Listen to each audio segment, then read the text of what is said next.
Realtor.com rebranding itself today as 10X, creating a new platform where buyers can purchase a home completely online without ever talking to an agent. The former Auction.com website has gone through a series of changes and expansions since receiving a $50 million investment from Google Capital back in 2014. In total, the company's various real estate platforms have resulted in over 200,000 residential and commercial property sales, totaling $35 billion since 2007.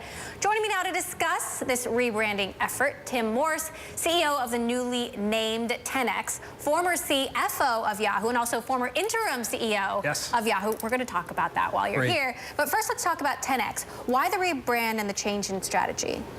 Well, it's really just another step in the evolution of the company, but we're changing, so the name is changing. As you mentioned, the first true online transaction ability for consumers to buy and sell a house, with or without an agent, by the way.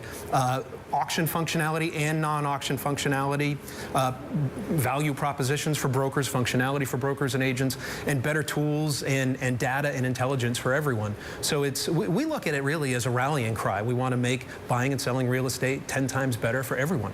Big players in the online real estate market, Zillow, Redfin, Trulia. How do you differentiate from them? Well, we're not a listing site. We're not a place you go to discover all the properties there are out there. We're a place you go to transact. So for instance, we're terrific partners with Zillow. A lot of the homes that you can buy on 10X appear on Zillow. But when you come to us, you get the portion of the transaction, the diligence, if you will, the transaction itself and the closing, and a nice transaction manager that takes you all the way through it.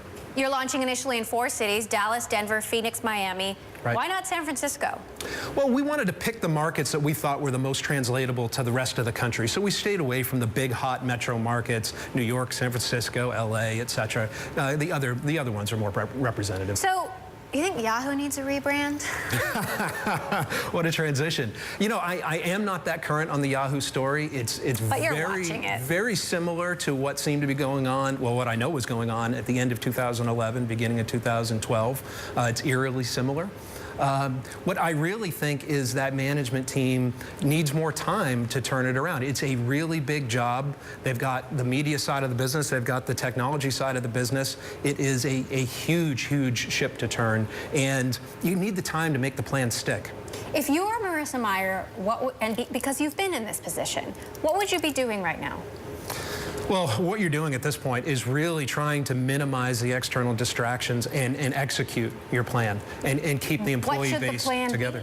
Yeah, listen, I really couldn't tell you. I really couldn't tell you at this point. Is there something that you think could have changed the course of Yahoo's history for the better? Something that could have been done differently? Well, the only thing I can think of is they are a mix of media and technology. That decision was made a long time ago. It's tough enough to be the best in media or the best in technology. To try to be the best in both is exponentially difficult. So the New York Times is reporting that 1/3 of the workforce has left. There are more layoffs planned, but Yahoo says they're still hiring and the numbers are strong.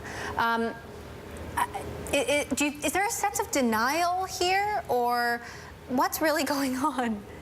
You know, turnover across Silicon Valley can be very high, obviously, because 30% of the workforce. No, and that's exceptionally high. But if you were to call it 15%, that's not abnormal for companies in the Valley. So now it's double that. That's a lot. I'm sure there is an element that's forced. There's another element of people who don't like where the company's going. So you proactively bring in new and people who believe in where you're going.